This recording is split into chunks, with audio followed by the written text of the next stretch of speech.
నమస్కారం ప్రభుజీ. నమస్కారం అండి. హరే కృష్ణ. హరే కృష్ణ ప్రభుజీ. ప్రభుజీ చెప్తుంటారు కదా అందరూ కూడా, మనం ఈ జన్మలో చేసుకున్న కర్మలను బట్టి మన మరుసటి జన్మలో అనుభవించే లైఫ్ ఉంటుంది అని చెప్పి. నిజంగా ఉంటుందంటారా అలా?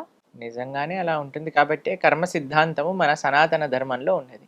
హ్మ్. అలా లేకపోతే ఒకడు పేదవాడిలా, ఒకడు చాలా ధనవంతుడిలా, ఒకళ్ళు చాలా బుద్ధిమంతుడిగా, ఒకళ్ళు ఒక్కొక్క స్కిల్ ఒక్కొక్కడికి భగవంతుడు ఇచ్చాడు. హ్మ్. దేని ఆధారంగా ఇచ్చారు అని అంటే పూర్వజన్మ హ్మ్. ఫలితాన్ని బట్టి, కర్మను బట్టి ఓకే. ఒక్కొక్కళ్ళు ఒక్కొక్క విధంగా జన్మించారు. హ్మ్. ఒకళ్ళు పొడవుగా జన్మించారు, ఒకళ్ళు పొట్టిగా జన్మించారు, ఒకళ్ళు భారతదేశంలో జన్మించారు, ఒకళ్ళు అమెరికాలో జన్మించారు. దేన్ని నిర్ధారించుకొని ర్యాండమ్లో ఇలా ఇలా వేయలేదండి. ఆ. అన్నీ కూడా మన పూర్వజన్మ యొక్క ఫలితము, పూర్వజన్మ యొక్క సుకృతం. దాని వల్లనే మనము ఒక్కొక్క జన్మ పొందటము అనేది జరుగుతుంది. మరి ఇప్పుడు అందుకే అలా every action has equal and opposite reaction అని అంటారు కదా. మరి ఇప్పుడు అలా అనుభవించటము తథ్యమైనప్పుడు ఆధ్యాత్మిక మార్గంలో వెళ్ళటం ఎందుకు? ఈ పూజలు, గుడిలోకి వెళ్ళటం ఇవన్నీ ఎందుకు అనే వాళ్ళకి ఏం సమాధానం చెప్తారు ప్రభుజీ? మనకి భగవంతుని ఆరాధన చేసేది మన జీవితం మొత్తం మార్చిపోయి, మన కర్మ అంతా తొలగిపోయి, మనం మన కర్మ మొత్తం నష్టమైపోవటము అంటే మనం కేవలం ఆనందంగా ఉండటం కోసం కాదండి. హ్మ్. ఈ కర్మ పరంపరనే ఆపడానికి ఓకే. మనం భగవంతుణ్ణి ఆశ్రయించేది ఏదో హ్మ్. సుఖం పొందటం కోసం ఆశ్రయించకూడదు. హ్మ్.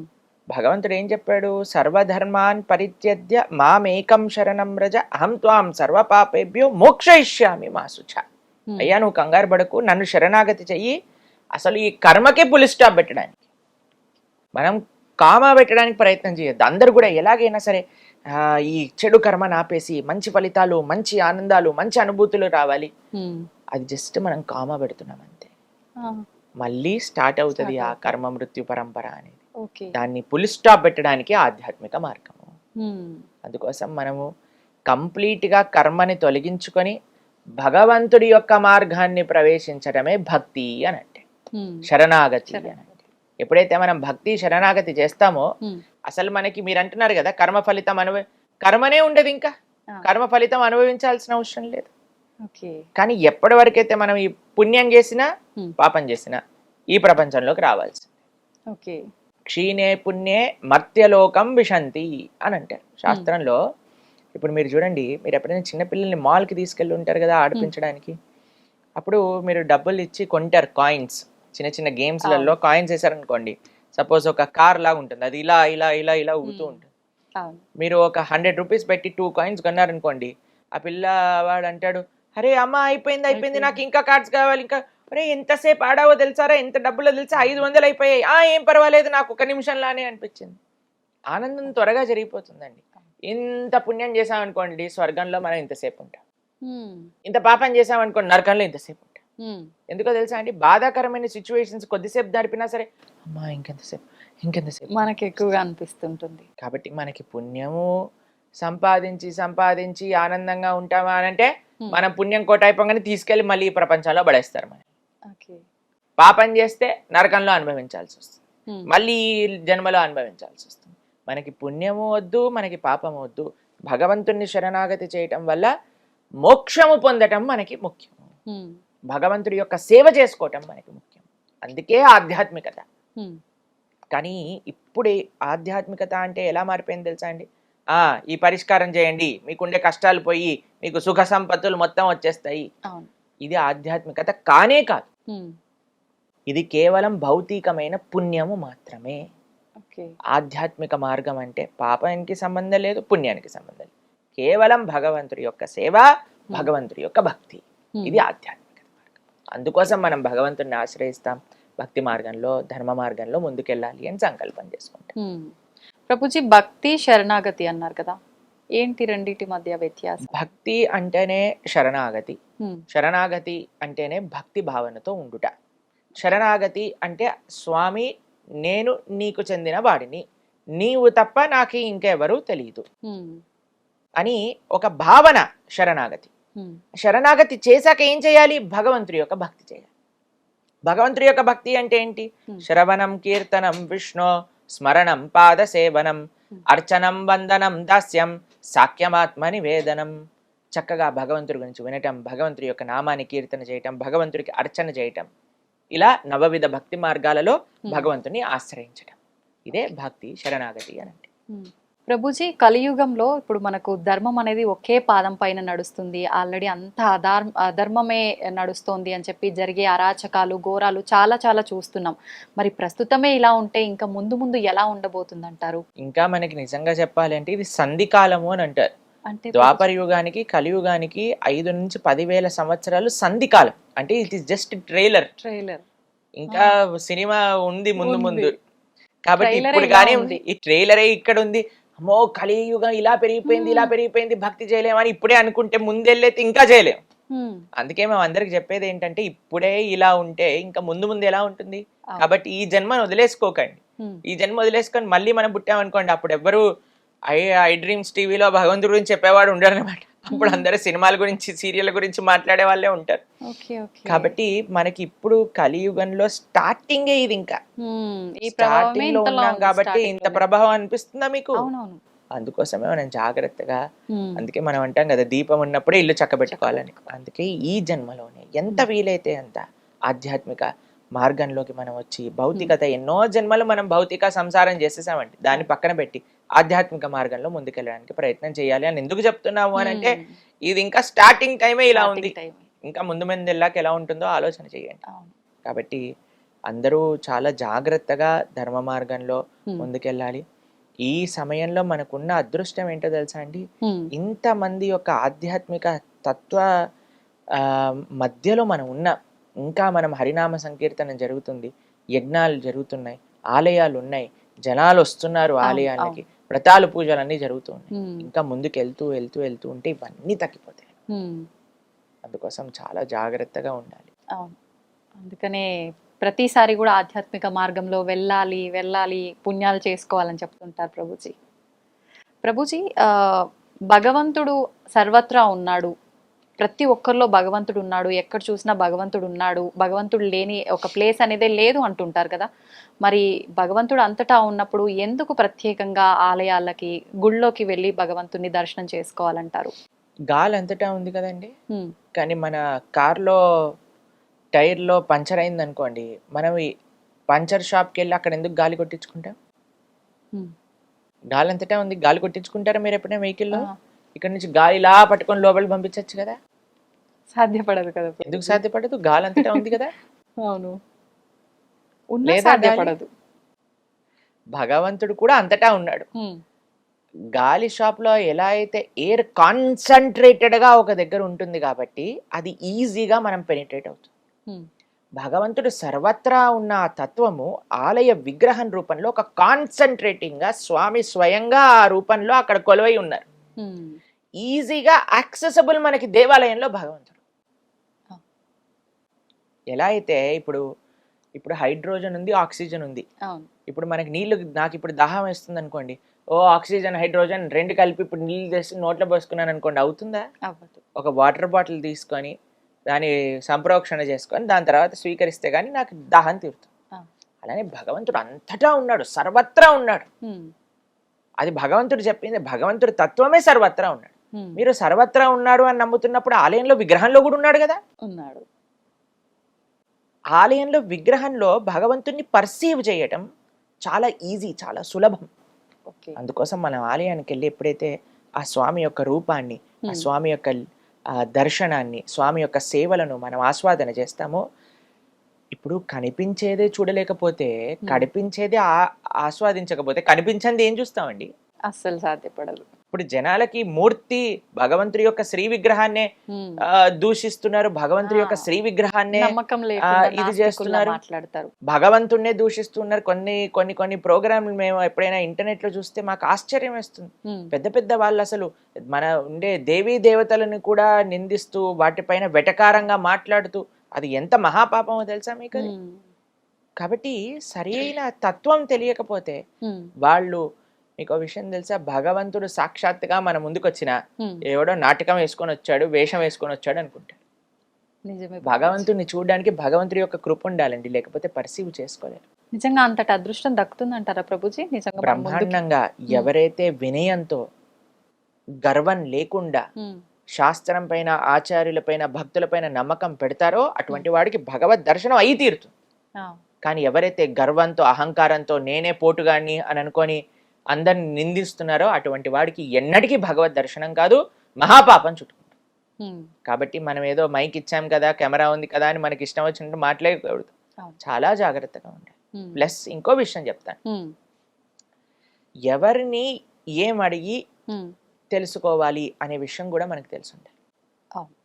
ఇప్పుడు చూడండి, మేము మీ దగ్గరకు వచ్చి ఒక న్యూక్లియర్ రియాక్టర్ని ఎలా ఆఫ్ చేయాలి అని అడిగాను అనుకోండి, మీరేం చెప్తారు?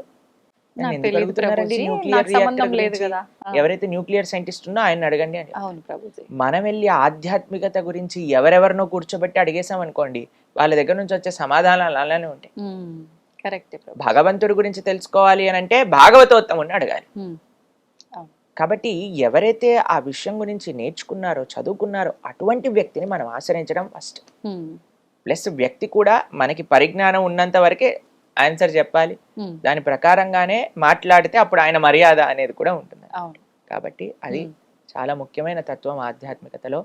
తెలిసిన విషయాలు వినయంగా ఎప్పుడైతే మనం స్వీకరిస్తామో భగవంతుడు కనిపించి తీరుతాడు, దాంట్లో ఎటువంటి సందేహం లేదు. ఎవరో కోటికి ఒకరు ఉండుంటారు అట్లాంటి అదృష్టవంతులని నేను అనుకుంటా ప్రభుజీ ఈ కలియుగంలో. కృష్ణుడు భగవద్గీతలో ఏమని చెప్పారు తెలుసా? మనుష్యానాం సహస్రేషు అంటే 1,00,000 మందిలో ఒక్కడు భగవంతుని తెలుసుకుంటాడు. వాసుదేవ సర్వమితి సమహాత్మ సుదుర్లభ, చాలా చాలా దుర్లభం భగవంతుడే అంతటా ఉన్న తత్వము అని తెలుసుకునేవాడు అని. పాపం కృష్ణుడికి ఆ ఎక్స్పెక్టేషన్ ఉందంటే అది రియాలిటీనే కదండి. పాపం కృష్ణుడి ఎక్స్పెక్టేషన్ అంతే ఉంది. బహూనాం జన్మనామ్యంతే జ్ఞానవాన్ మాం ప్రపద్యతే వాసుదేవ సర్వమితి సమహాత్మ సుదుర్లభ. బహూనాం చాలా చాలా జన్మలు ఎత్తి ఎత్తి సంసారంలో అనుభవించి అనుభవించి అనుభవించి తర్వాత తెలుస్తుందట అటువంటి వ్యక్తికి అయ్యా కృష్ణుడే సర్వత్వము అని. అటువంటి వ్యక్తి చాలా దుర్లభమైన మహాత్ముడు అని కృష్ణుడు చెప్పాడు భగవద్గీత. కాబట్టి అంత ఈజీ కాదండి భగవంతుడి గురించి అర్థం చేసుకోవటం. కానీ ఎవరికైతే వినయం ఉంటుందో, విశ్వాసం ఉంటుందో వాడు అర్థం చేసుకోవచ్చు. ఇది సీక్రెట్. సీక్రెట్ ఇస్ వినయం అండ్ విశ్వాసం. ఇప్పుడు రివీల్ అయిపోయింది సీక్రెట్.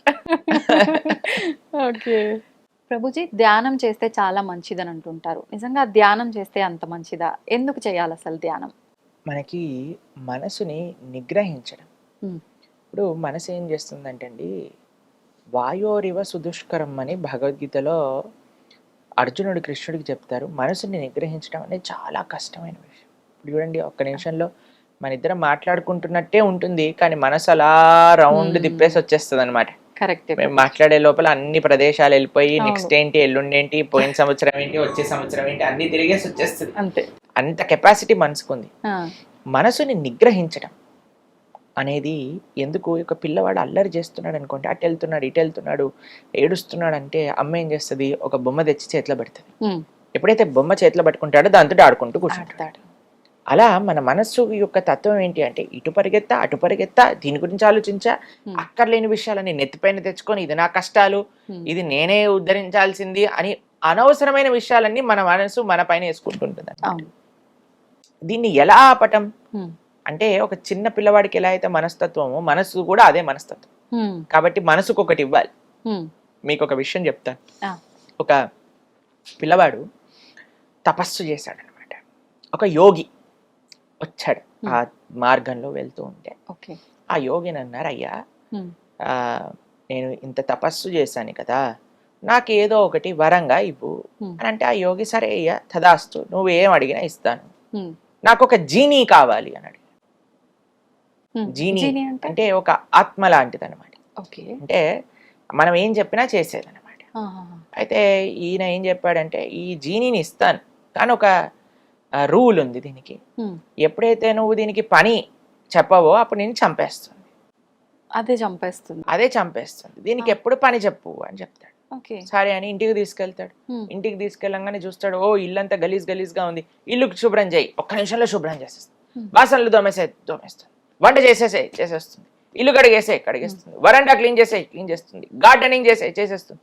ఇంకేం పని ఉంటుందండి? వీడు పని కోసం ఆలోచిస్తున్నాడు, కత్తి తీసింది చంపడానికి.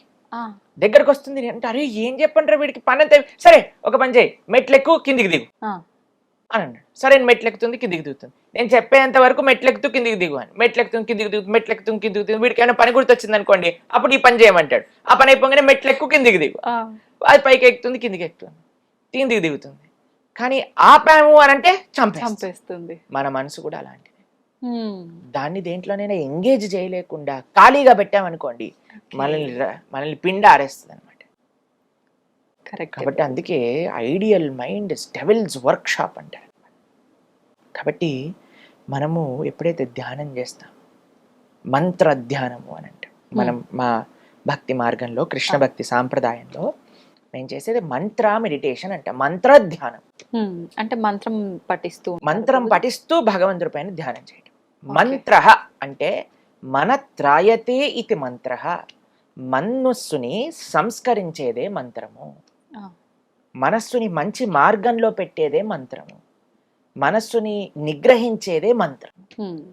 అందుకే హరే కృష్ణ కృష్ణ కృష్ణ హరే హరే, హరే రామ రామ రామ హరే హరే. ఈ మంత్రాన్ని మేము ప్రతిరోజు 2 గంటల సేపు ధ్యానం చేస్తాం, మంత్ర పఠనత. ఎందుకు అనంటే ఆ 2 గంటలు ఇప్పుడు మనం ఫోన్ ఎలా అయితే బ్యాటరీ రీఛార్జ్ అవ్వడానికి ఛార్జింగ్ పెడతామో, మన మనస్సుకి, మన శరీరానికి, మన ఇంద్రియాలకు ఒక ఛార్జింగ్ ప్రొద్దున పూట లేసా చేసేసుకున్నాం అనుకోండి, రోజంతా ఇంకా మాకు ఇంకా తిరుగులేనట్టు ఎనర్జీ వచ్చేస్తుంది అనమాట. ఇప్పుడు చూడండి, ఈ రోజు మీతో మాట్లాడేటప్పుడు ఇది నాది 6వ ప్రోగ్రామ్. ఎంత ఎనర్జెటిక్ గా ఉన్నారు. ఎలా వచ్చింది ఎనర్జీ అనంటే, ఆ కరెంట్ వైర్ లో కరెంట్ వేలు పెట్టామనుకోండి, ఆ కరెంట్ షాక్ తో ఇలా ఊగిపోతాం కదా. కృష్ణ ఈ సోర్స్ ఆఫ్ పవర్. ఆయనతో మనం కనెక్షన్ పెట్టుకోవటం ఏంటి అంటే ఆయన నామాన్ని జపం చేయటం. ఎప్పటివరకైతే ఆ పవర్ కనెక్టెడ్, ఇప్పుడు చూడండి మీరు ఫోన్ కి ఛార్జింగ్ పెట్టి ఎన్ని రీల్స్ తిప్పినా సరే ఏం అవ్వదు. కాబట్టి అలా ఆ పవర్ కనెక్షన్ ఉంచుకోవటమే మంత్ర. మనత్రాయతే ఇది మంత్ర. కాబట్టి మంత్ర జపం, సాధన ఇవన్నీ ఉండటం చేత మనస్సు నిగ్రహం. అందుకే ఆధ్యాత్మిక మార్గంలో ఈ మంత్ర అనేది అంత ముఖ్యం అన్నమాట. కాబట్టి ఈ హరే కృష్ణ మహామంత్రం, హరే కృష్ణ కృష్ణ కృష్ణ హరే హరే, హరే రామ రామ రామ హరే హరే, ఇది షోడశాక్షరనాంనాం కలి కల్మషనాశనం నాతర పరతరోపాయ సర్వవేదేషు దృశ్యతి అని అంటే. కలి కల్మషాన్ని, కలి అన్నిటికంటే పెద్ద స్థానం ఏంటో తెలుసండి, కలి ఉండేది మనసు. కాబట్టి ఆ కలి ప్రభావం మొత్తం కూడా బయటికి తీసేస్తుంది. ఈ మంత్రానికి అంత శక్తి ఉంటుంది. కాబట్టి అందరూ చక్కగా జపం చేయండి, మనసుని మంచి మార్గంలో పెట్టండి. ప్రభుజీ, కొత్తగా ధ్యానం చేయాలనుకునే వాళ్ళు ఇందాక మీరు చెప్పినట్టుగా ఒక్క దగ్గర ఏకాగ్రత అనేది పెట్టలేకపోతుంటారు. రకరకాల ఆలోచనలు, ఎన్నో రకాల జరిగినాయి, జరగబోయేవి వస్తూనే ఉంటాయి కళ్ళ ముందరికి. ఎంత చేద్దామన్నా కుదరదు. అలాంటి వాళ్ళ పరిస్థితి ఎలా సాధ్యపడుతుంది? మనసు పని ఆలోచించటం, మీ పని మంత్రాన్ని జపించటం. అంతే. మనసుని పట్టించుకోవద్దు. మంత్రాన్ని జపం అంటే ఏంటో తెలుసా అండి? మనం మంత్రాన్ని ఎలా జపించాలి అంటే మన చెవులకి వినపడాలి. మనం అనే మంత్రం మనకి వినిపించాలి. హరే కృష్ణ కృష్ణ కృష్ణ హరే హరే, హరే రామ రామ రామ హరే హరే. మన మంత్రం మనం వింటున్నామా? అదే మన ధ్యాస. మనసు అక్కడ వెళ్ళండి, ఆస్ట్రేలియాకి వెళ్ళనివ్వండి, యూకేకి వెళ్ళనివ్వండి, అమెరికాకి వెళ్ళనివ్వండి, అది పడివ్వండి. మనం ఎప్పుడైతే ఇలా మెల్లమెల్లగా మంత్రాన్ని వింటూ వింటూ వింటూ జపిస్తూ ఉంటామో, ఇప్పుడు చూడండి, పిల్లలు అల్లరి చేస్తున్నప్పుడు వాళ్ళు ఏమనుకుంటారంటే, అమ్మ ఏదో కిచెన్లో బిజీగా ఉంది, నాన్న ఆఫీస్ పని చేసుకుంటున్నాడు కాబట్టి అటు ఇటు ఇటు అటు వెళ్తున్నాడు.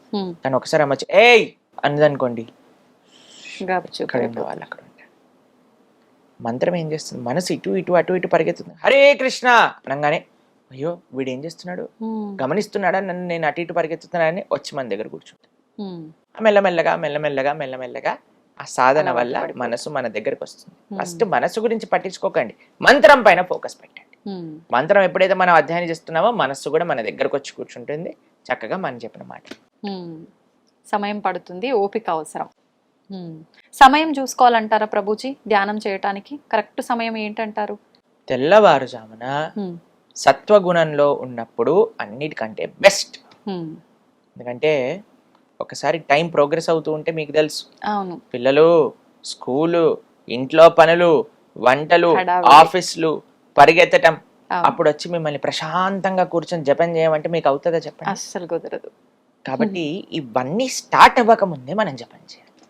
లేకపోతే మనం జపం హరే కృష్ణ హరే కృష్ణ పాలు లోపల పెట్టు, రామ్ రామ్ హరే హరే, తొందరగా వెళ్ళు బస్ టైం అయిపోయింది, ఇలా అయిపోతుంది. అవునవును. కాబట్టి ఎవరు లేవక ముందే మనం లేస్తే మన ఆధ్యాత్మిక సాధన నడుస్తుంది అంతే, అన్నమాట. లేదంటే ఉపయోగమే లేదు, ఉపయోగం ఎన్నాళ్ళు లేదు చేసినా కదా. వ్యర్థం. ఇప్పుడు ఎంత మనము యాక్టివ్ అయిపోయాం అనుకోండి, ఈ రోజులో అందరూ యాక్టివ్గా ఉన్నారనుకోండి, మనం కూడా యాక్టివ్ అవ్వాల్సి వస్తుంది. అవును అవును. ఇప్పుడు రాత్రిపూట వెళ్ళి సాధన చేసుకుంటామంటే అలసిపోతారు కదా. హ్మ్. ప్రొద్దునంతా మనం పని చేసో చదువుకోనో అవును. వెళ్ళి వెనకాలకి వెళ్ళి అప్పుడు నేను జపమాలు పట్టుకుంటే ధ్యానంగా చేసేది యోగ నిద్ర. ఆ, కాబట్టి ప్రొద్దున పూట తెల్లవారుజామున త్వరగా పడుకొని త్వరగా లేసి స్నానం చేసి దేవుడి దగ్గర దీపం పెట్టుకొని కూర్చొని జప అనుష్ఠానం చేయండి. అసలు తిరుగులేని శక్తి మీ సొంతం అవుతుంది. హ్మ్. ప్రభుజీ, మనం తీసుకునే ఆహారాన్ని బట్టి కూడా మన ఆలోచన విధానం ఆధారపడి ఉంటుందంటారు కదా. అలా అయితే శాకాహారం భోజనం మాత్రమే తీసుకునే వాళ్ళు ఉంటారు, వాళ్ళు అంత సాత్వికంగా ఉన్నట్టుగా ఏం కనిపించరు కదా, మరి ఆహార ప్రభావం ఉన్నట్టు ఎలా? సాత్వికమైన ప్రవృత్తి కావాలి అని అంటే హ్మ్.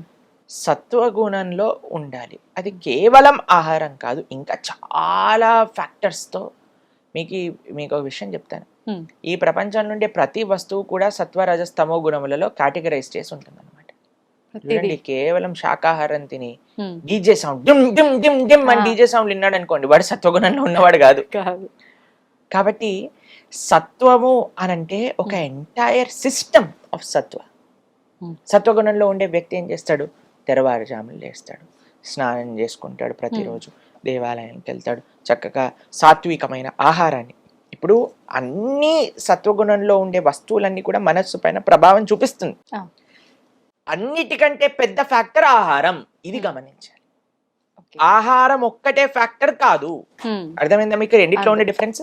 అర్థమైంది ప్రభుజీ. కాబట్టి ఆహారం అన్నిటికంటే ముఖ్యమైన ఫ్యాక్టర్. ఎవరైనా కానీ మా తమో గుణం రజోగుణం అంటే మాంసాహారులు కానీ మద్యము కానీ ఇటువంటి సేవించారనుకోండి, వాళ్ళకి సత్వగుణంలోకి రావటం చాలా చాలా కష్టం.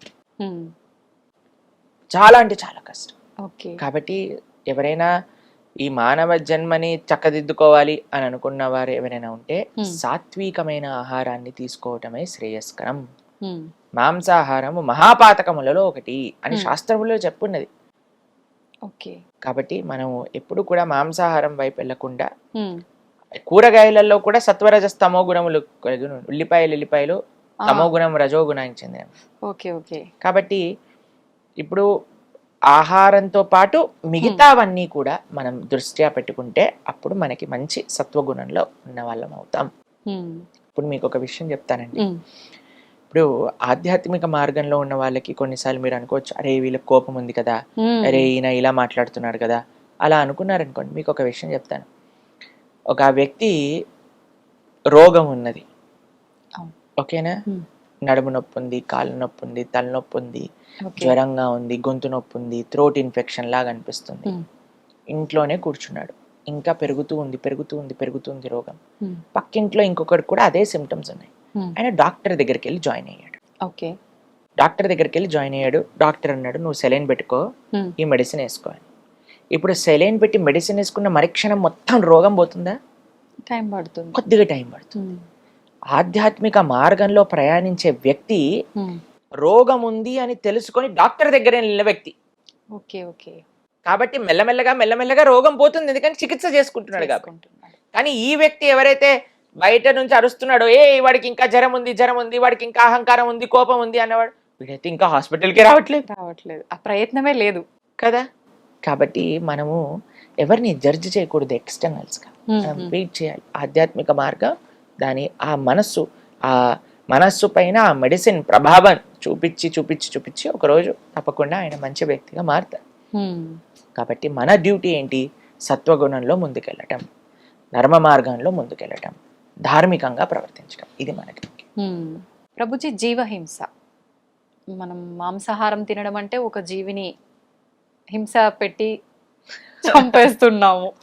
అసలు జీవహింస గురించి పురాణాల్లో ఏముంది? మనం ఎంత చెప్పినా మానని వాళ్ళు ఉన్నారు. అలా ఏం లేదండి, మన ప్రవచనాలు విని చాలా మంది వేలల్లో మాంసాహారాన్ని వదిలేసిన వాళ్ళు నాకు తెలుసు. సంతోషం ప్రభుజీ, నిజంగా అలాంటి మార్పు వచ్చినందుకు. చాలా మంది మన ఛానల్లో మీరు చూడండి, ఎంతో మంది మనకు చెప్తారు, ప్రభుజీ మేము మాంసాహారాన్ని వదిలేసాము, మేము ఈ రోజు నుంచి నాన్ వెజిటేరియన్ తినము అని. చాలా సంతోషం వేస్తుంది మాకు అలాంటి వాళ్ళని చూస్తే. ఇప్పుడు చూడండి, మీకు ఒక్క విషయం చెప్తానండి. మనకి ఇంత చిన్న దోమ కుడితేనే బ్యాట్ పట్టుకొని మహాభారత యుద్ధం చేసినట్టుగా ఎక్కడుంది ఆ దోమ, దాన్ని చంపేయాలి అని 4-5 బ్యాట్లు పట్టుకొని తిరుగుతారు. ఇంత పెద్ద బండలాంటి శరీరంలో ఒక చిన్న దోమ కుడితేనే మనం తట్టుకోలేకపోతున్నాం కదా. అలాంటిది ఒక ప్రాణిని చంపేస్తుంటే మన మనసు ఎలా ఒప్పుకుంటుంది చెప్పండి. శాస్త్రంలో ఏం చెప్పారు తెలుసా? మాంసం అని మనం అంటూనే దాని యొక్క అర్థం ఏంటి అని అంటే, నేను నిన్ను ఎలా అయితే చంపుతానో నువ్వు నన్ను అలా చంపడానికి నేను నీకు పర్మిషన్ ఇస్తున్నా. అంటే ఏ ప్రాణినైతే మనం చంపుతామో వచ్చే జన్మలో ఆ ప్రాణి మనల్ని చంపుతుంది. దాంట్లో ఇంకొక చిన్న అడిషన్ అండి, ఎన్నిసార్లు చంపుతుంది అని అంటే, ఆ ప్రాణి యొక్క శరీరం పైన ఎన్ని వెంట్రుకలైతే ఉన్నాయో అన్నిసార్లు మనల్ని చంపుతుంది. ఇది వింటే ఎవ్వరు తాకరు ప్రభుజీ మాంసాహారం, భయం వేస్తుంది. అలా విన్నా సరే మారని వాళ్ళు కూడా ఉంటారు. ఎందుకంటే కానీ మన ప్రార్థన ఏంటంటే, మనం ఎవరిని ఏమనట్లేదండి, మన శాస్త్రంలో ఉన్న విషయం శాస్త్రంలో కూడా వదిలేసేయండి. మనం ఇప్పుడు చూడండి, ఏ ప్రాణి అయినా చావడానికి పుడుతుందా చెప్పండి? లేదు. ఇంట్లో కుక్కలను పెంచుకుంటారు, ఎంత అల్లారు ముద్దుగా పెంచుకుంటారు. అమ్మో మై డాగి అని. ఇప్పుడు కుక్క అన్నా సరే వాళ్ళ కోపం వస్తుంది. అవును ప్రభుజీ. ఎందుకు? దానికి ఇంకా ఒక మేకకి ఏం డిఫరెన్స్ ఉంది చెప్పండి? అది ప్రాణి ఇది ప్రాణి కదా, అది జంతువు ఇది జంతువు కదా, ఇది పిల్లలు పెడుతుంది అది పిల్లలు పెడుతుంది. దీదెంత ప్రేమగా చూసుకుంటుందో పిల్లల్ని అది కూడా అంతే ప్రేమగా చూసుకుంటుంది కదా. ఒక ఆవుకి ఒక కుక్కకి తేడా ఏముంది? ఒక పందికి ఒక కుక్కకి ఏం తేడా ఉంది? ఒక కోడికి ఒక కుక్కకి ఏం తేడా ఉంది? ఒక కుక్కకి ఒక మనిషికి ఏం తేడా ఉంది? అన్నిటికీ ప్రాణి, అన్నిటికీ ఫీలింగ్స్ ఉన్నాయి, అన్నిటికీ పెయిన్ ఎక్స్ప్రెస్ చేసే ఒక మెంటాలిటీ ఉన్నది. అందరికీ ఇప్పుడు మేకని చంపాలంటే అది వచ్చి చంపు చంపు చంపు, నేను నీకోసమే పుట్టాను, నన్ను కత్తి తీసుకొని చంపేయని మమ్మల్ని ప్రాధేయపడుతుందా చెప్పండి? లేదు. ఏడుస్తాయి ప్రాణులన్నీ ఎవరైనా తన ముందు జరిగేది ఏదైనా చూసాననుకో. కాబట్టి ఆ నెగిటివిటీ, ఒక ప్రాణి చనిపోతుందంటే ఎంత ఏడుపు, ఆ ఘోష, అదంతా మన లోపలికి వచ్చి మనం కూడా తయారవుతాం. కాబట్టి మాంసాహారం తిననే కూడదు. ఇది చూడండి, మీకు ఒక విషయం చెప్తాను. ఆధ్యాత్మికంగా నో వే మాంసాహారం తినటం. Okay, big no. సెకండ్, మానవత్వ రూపంలో ఆలోచించినా సరే మాంసాహారం అనేది చాలా పెద్ద క్రైమ్ అది. మూడో విషయం చెప్తాను, ఎన్వైరన్మెంటల్ విధంగా ఆలోచించామండి. ఒక 300 మంది తినే తిండిని ఒక ప్రాణికి తినిపించి ఆ ప్రాణిని చంపి ఒక 20 మంది తింటారు. అంటే ఎంతమంది ఆహారం వేస్ట్ అవుతుందో ఇక్కడ చూడండి. కేవలం ఒక 50 మంది 20 మంది తినే తిండికి 350 మంది తినే తిండిని ఒక ప్రాణికి తినిపిస్తున్నాం. ఎన్వైరన్మెంటల్ ఇంబ్యాలెన్స్ అవ్వడానికి ఇది చాలా పెద్ద కారణం. ఎన్వైరన్మెంటల్గా, అలానే మానవీయంగా, అలానే చూస్తే మీరు ఆధ్యాత్మికంగా, ఆరోగ్యరీత్యా మీకు 100 ఎగ్జాంపుల్స్ చూపిస్తాను. డాక్టర్స్ ఇప్పుడు మాంసాహారం వద్దు, వీగన్ అని ప్రపంచం మొత్తం కూడా వీగనిజం, ప్లాంట్ బేస్డ్ డైట్ అని వైపు వెళ్తూ ఉంటుంది, మీరు చూసే ఉంటారు. కాబట్టి ఇప్పుడు చూడండి, చాలా మంది అంటారు మనకి ఇలా కెనైన్ టీట్ ఉన్నాయి, కెనైన్ టీట్ ఉంటే మనం కార్నివరస్ అని. ఇప్పుడు కార్నివరస్, ఇప్పుడు చూడండి, కుక్క కానీ మీరు పులి కానీ ఏం చేస్తాయండి? అదేమన్నా వండుకొని తింటాయా? మసాలాలు వేసి తందూరి చేసుకొని తింటాయా? అది పచ్చిగా తింటాయి. కాబట్టి దానికోసమని ఆ పండ్లు ఇచ్చారు. మీరు కూడా పచ్చిగా తినండి. వెళ్ళి మార్కెట్ లో ఇక్కడ మేక అనిపిస్తుంది అని పట్టుకొని యాని కొరికి తినండి, అప్పుడు మనకేం ప్రాబ్లం ఉండదు. కానీ మనం మాత్రం దాన్ని చంపి వండుకొని తింటున్నాం అంటే you are not meant for that. Plus మీకు ఒకటి చెప్తాను, కార్నివరస్ యానిమల్స్ అంటే మాంసాహారం తినే జంతువులకి ప్రేగులు చిన్నగా ఉంటాయి. ఎందుకంటే అది తొందరగా బయటికి వెళ్ళిపోవాలన్నమాట. కానీ మనది, ఆవుకి ఎలా అయితే హెర్బివరస్ యానిమల్స్ కి ఎలా అయితే ఇంటెస్టైన్స్ ఉంటాయో అలా మనకు ఉంటాయి. అలా మనకి ఇంటెస్టైనల్ సిస్టమ్ వచ్చినప్పుడు మనం ఎప్పుడైతే మాంసాహారం తింటామో అది అరగడానికి 2-3 రోజులు పడుతుంది. అంటే మన శరీరంలోనే కుళ్ళిపోతుంది. దానివల్ల కొలెస్ట్రాల్ అని, క్యాన్సర్స్ అని చాలా ఎక్కువ మనకి రీసెర్చెస్ కూడా చూస్తున్నాం ప్రభుజీ ప్రెజెంట్. ఇది ఆరోగ్యరీత్యా. తర్వాత మీరు ఎన్నైనా మీరు చెప్పండి ప్రభుజీ, ఏ ఫ్రంట్ లో మాంసాహారం తింటాం కరెక్ట్ అంటే ఏ ఫ్రంట్ లో కూడా మాంసాహారం తింటాం. మాంసాహారాన్ని బంద్ చేసేయాలి. కానీ ప్రభుజీ మీరు అన్నారు ఆధ్యాత్మిక పరంగా దూరము ఏ రకంగా పనికి రాదు అని. కొంతమంది అంటారు ఇప్పుడు ఆధ్యాత్మిక పరంగా అమ్మవార్లకి జంతు బలులు ఇస్తుంటారు, అది ఎప్పటి నుంచో వస్తున్న ఆచారము. అమ్మ వారు అని మీరు అంటున్నారు కదా, అమ్మతనము అని మనం ఒక దేవతని అమ్మ అని పిలిచినప్పుడు నీకెంత అమ్మనో ఆ మేకకు కూడా అంతే అమ్మ ఆ తల్లి. శివుడిని ఏమంటారండి? పశుపతి అని అంటారు. అంటే పశువులకి ఆయన పతి, అంటే పశువులకి ఆయన ఒక నియంత, పశువులకి స్వామి. శివుడి యొక్క భార్యే కదండి అమ్మవారు. ఇప్పుడు ఈయనేమో పశువుని ప్రేమించే వ్యక్తి అయితే ఆవిడ్ని చంపేసైనా ముందు వేసేసే మేకని అప్పుడే నేను కృపణిస్తా అంటే ఎంత అన్యాయం చెప్పండి. అలా అమ్మవారు అంటదా చెప్పండి? అసలు ఎక్కడ ఏ శాస్త్రం నుంచి తెచ్చారు ఏంటి అసలు? అసలు అవైదికం అది. అమ్మ జగదంబ అంబిక, అమ్మతనంలో ప్రేమ ఉంటుంది కానీ అమ్మతనంలో హింస ఉండదండి. కాబట్టి పశు బలి అనేది వైదికం కాదు. కాబట్టి అమ్మవారికి ఎవ్వరికి పశుబలి ఇవ్వటం వీలే ఉండదు. మాంసము మద్యము ఎవరైతే సమర్పణ చేస్తారో అది తామసిక ఆరాధన అవుతుంది. అటువంటి వాళ్ళ ఫలితాలు ఇప్పుడు పెద్ద పెద్ద వాళ్ళు కూడా టీవీలో కూర్చొని కంపల్సరీ మీరు పెట్టాల్సిందే నాన్ వెజిటేరియన్, కంపల్సరీ మీరు పెట్టాల్సిందే లిక్కర్ అని మాట్లాడుతున్నారు.